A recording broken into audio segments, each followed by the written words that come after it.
কে কার কথা বললেন? ময়ূক রঞ্জন ঘোষ। ও আবার সাংবাদিক কবে থেকে হলো? ও ও সাংবাদিক নাকি? ও তো ওই মাছ বাজারের মাছ বিক্রেতা হতে পারে। সেই সকালবেলা আপনি মাছ বাজারে গেলে ওখানে দেখবেন চিৎকার করে করে ওই কাটাপোনার দাম যে বলে যারা, তারা মনে হয় ওর থেকে আসতে চাইছেন। ওর সাংবাদিক হলো কবে থেকে? সাংবাদিক আপনারা তো সাংবাদিক। আপনারা সাংবাদিক কাকে বলেন? যারা সাংবাদিকতা করে, অর্থাৎ সংবাদ পরিবেশন করে। তো সংবাদ পরিবেশন কোথায় করে? সংবাদ পরিবেশন করে ও তো কিছু ঢপের চপ কিছু গল্প বানায়, কিছু রহস্য রোমাঞ্চ সিরিজের গল্প, সেটা সংবাদের নাম করে কিছু ফেক নিউজ। ওর একটা চ্যানেল রয়েছে, কি কি যেন নামটা, আর বাংলা। হ্যাঁ, ওই ওই চাড্ডিদের ছুঁড়ে দেওয়া হাড্ডি চুষে ওরা টিকে থাকে। তো সেই চ্যানেলটায় ওই জবাব চাইছে বাংলা নাকি, বাংলা জবাব চাইছে ওদের মাধ্যমে নাকি? বাংলা জবাব চাওয়ার মূলত ওদের রয়েছে। তারা বাংলা বিরোধী চ্যানেল। বিজেপিকে যারা প্রশ্রয় দেয় তারা তো এমনিই বাংলা বিরোধী। তো সেই ময়ূক রঞ্জনকে আপনি সাংবাদিক টাংবাদিক বলবেন না। ওকে ওই পাড়ার মোড়ে যারা কলতলায় ঝগড়া করে ওইরকম ঝগড়ুটে বলতে পারেন। আপনারা তো সাংবাদিক, আপনি বলুন না যে আপনারা কোনো জায়গায় ময়ূক রঞ্জন ঘোষের পাশে গিয়ে দাঁড়াতে পারবেন? দাঁড়ানোর পর ভক্তি হবে? যদি কোনো দিন কোথাও গিয়ে দাঁড়িয়েও পড়েন কোনো একটা অনুষ্ঠানে বা কোনো জায়গায় যদি দাঁড়াতেও হয়, বাড়িতে গিয়ে তো আপনাকে চান করতে হবে যে এইরকম একটা নোংরা লোকের পাশে আপনি দাঁড়িয়েছেন। তো ও মানুষ নাকি? ওটা ও একটা জানোয়ার। ওর তো মানে দুদিন পরে কেন, এখন ওর যারা পরিবারের লোক রয়েছে, ওর যারা আত্মীয় পরিজন রয়েছে, তারা মনে হয় লজ্জা পায় নিজের আত্মীয় বলে পরিচয় দিতে। হ্যাঁ, কারণ এক নম্বর চ্যানেল। শুনুন, ওই কিছু কিছু মহিলা থাকে, তারা নিজের ছেলেকে সর্বদাই আর কি সেরা বলে। আমার বাবুটা বেস্ট, আমার বাবুই ক্লাসে ফার্স্ট হয়। কিন্তু দেখা যাবে যে তার ছেলে হয়তো কোনো মতে পাস করেছে বা ফেল করছে। তো ওই ওই এক নম্বর চ্যানেল, ওরা চিৎকার করে করে বললে অনেক কিছুই বলা যায়, চিৎকার করেছে। আর আমরা তো দেখেছি যে ওই ওই যে চ্যানেলটা রিপাবলিক বাংলা, তো রিপাবলিক যে অরিজিনাল চ্যানেলটা, তার যে গুরু ঠাকুর রয়েছে ওই অর্ণব গোস্বামী, তো সে কি করেছিল?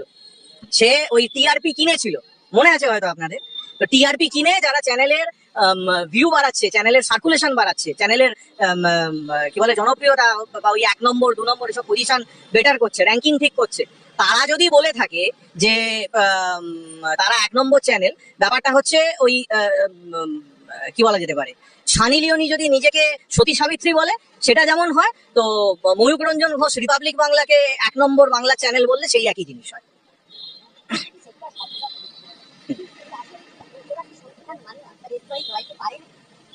তো যদি বিজেপির দালালি করে থাকে তাহলে সংবিধানটা মানবে কেন? বিজেপি তো সংবিধান মানে না। বিজেপি তো 2024 সালের লোকসভার এজেন্ডার মধ্যেই ছিল তারা সংবিধান পরিবর্তন করতে চায়। তো স্বাভাবিকভাবেই ও যদি বিজেপির এজেন্ডার প্রমোশন করে তাহলে ও তো সংবিধান মানার তো কোনো বাধ্যবাধকতা নেই। আর ও সেকুলার তুলে নেবে কি করে? সংবিধানটা ওর বাবার নাকি? সংবিধানটা কি বিজেপি তৈরি করেছে নাকি আরএসএস তৈরি করেছে নাকি?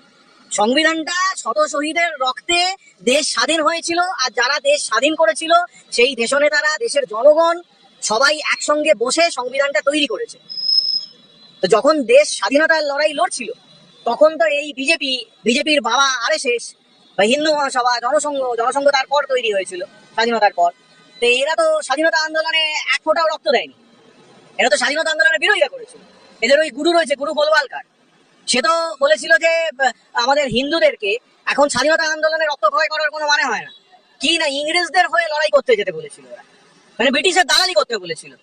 এদের বাবা সাভারকার, ঠিক আছে, সে তো মানে সারা জীবনটা শুধুমাত্র ওই ক্ষমা প্রার্থনা করেই গেল। শুনুন, একটা জিনিস বলে রাখি, প্রথমটা হচ্ছে গিয়ে আমি একজন গর্বিত হিন্দু এবং আমি সেকুলার। একটা জিনিস মাথায় রাখবেন, সেটা হচ্ছে গিয়ে হিন্দু শব্দটার সঙ্গে সেকুলারিজমের কোনো পার্থক্য নেই বা কোনো তফাৎ নেই। সেকুলার যে ব্যাপারটা, সেকুলার কথাটার মানে কি? ধর্মনিরপেক্ষ মানে কি? ধর্মনিরপেক্ষ মানে কি শুধু আমার ধর্মই আমি পালন করব? ধর্মনিরপেক্ষ মানে কি যে আমি অন্য কাউকে কোনো ধর্ম পালন করতে দেবো না, অন্য কারো ধর্ম পালন করা? না, সেটা নয়। ধর্মনিরপেক্ষ মানে হচ্ছে গিয়ে আমি যদি হিন্দু হই আমি আমার ধর্ম পালন করব, আপনি যদি মুসলিম হন আপনি আপনার ধর্ম পালন করবেন। আমরা কেউ কারো ধর্ম পালনেতে কোনো বাধা দেব না। এইটাই হচ্ছে ভারতবর্ষের সেকুলার যে সংবিধান বা সেকুলারিজমের মূল নীতি। তো এরা আমাদেরকে হিন্দুত্ব শেখাতে আসছে, এরা আমাদেরকে সেকুলারিজম শেখাবে। ও বলে দিল মানেই আমাদের সংবিধান থেকে সেকুলার শব্দটা তুলে দেওয়া হবে। আমি একজন হিন্দু হয়ে বলছি, ওরা হিন্দু ধর্মের কি জানে? হিন্দু ধর্ম সনাতন ধর্ম যদি গীতা পড়ে থাকে, ওরা এরা আসলে কারোরই নয়, এরা হিন্দুরা নয়। এরা হচ্ছে শুধুমাত্র ওই আগে ছিল ব্রিটিশদের দালালি করতো, এখন হচ্ছে আম্বানি আদানিদের দালালি করছে। এরা দালাল, যাদের পয়সা রয়েছে তাদের দালালি করবে। আমরা গীতা পড়া হিন্দু, নিয়মিত পুজো করি। যদি কেউ প্রকৃত অর্থে হিন্দু হয়ে থাকে, যদি ঠাকুর রামকৃষ্ণদেবের মতাদর্শে বিশ্বাসী হয়ে থাকে, ঠাকুর রামকৃষ্ণদেব তো বলেছিলেন যত মত তত পথ। তো যত মত যদি হয়ে থাকে, আমার হিন্দু ধর্ম একটা মত, ইসলাম ধর্ম একটা মত, প্রত্যেকের মত তাদের মতো, তাদের পথ রয়েছে। আর এটা হয়তো এরা জানে না যে ঠাকুর রামকৃষ্ণদেব তিনি যেমন কালী সাধক ছিলেন, তিনি 3 দিনের জন্য ইসলাম সাধনাও করেছিলেন। তিনি ইসলাম সাধনা করার পর বলেছিলেন কোনো কিছুতে কোনো ভেদ খুঁজে পাইনি, আল্লাহর মধ্যে, কালীর মধ্যে, খ্রিস্টের মধ্যে কোনো ভেদ খুঁজে পাইনি। আমাদের বাঙালিদেরকে এই শুভেন্দু অধিকারী, ভারতীয় জনতা পার্টি, আর তারপরে রিপাবলিক বাংলার এই কি ময়ূর রঞ্জন ঘোষ, হ্যাঁ ওই ময়ূর পুচ্ছধারী কাকগুলো, এরা আমাদের হিন্দুত্ব শেখাতে এসেছে। এই বাংলা হচ্ছে রামকৃষ্ণদেবের বাংলা, এই বাংলা হচ্ছে স্বামী বিবেকানন্দর বাংলা, অরবিন্দ ঘোষ, ঋষি অরবিন্দ ঘোষের বাংলা, লোকনাথ ব্রহ্মচারীর বাংলা। এই বাংলায় মাথায় রাখতে হবে ওই ওই যে ওই ওই কি বলে ধোকলা খাওয়া ওরা তো ঠাকুর, আমাদের পুরুষোত্তম শ্রী রামচন্দ্রকে তো ধোকলা খাওয়া ঠাকুর বানিয়ে দিয়েছে। মনে রাখতে হবে এই বাংলা হচ্ছে মা কালীর বাংলা। এখানে মায়ের চরণেতে কিন্তু পাঁঠা বলি দেওয়া হয়। আর বেশি এরকম ছাগল পোনা করলে আমরা কিন্তু জানি কিভাবে মায়ের পুজোটা করতে হয়। সেটা কিন্তু আমরা সেই ঋষি বঙ্কিমচন্দ্রের সময় থেকেই আমরা কিন্তু খুব ভালো রকম ভাবে জানি।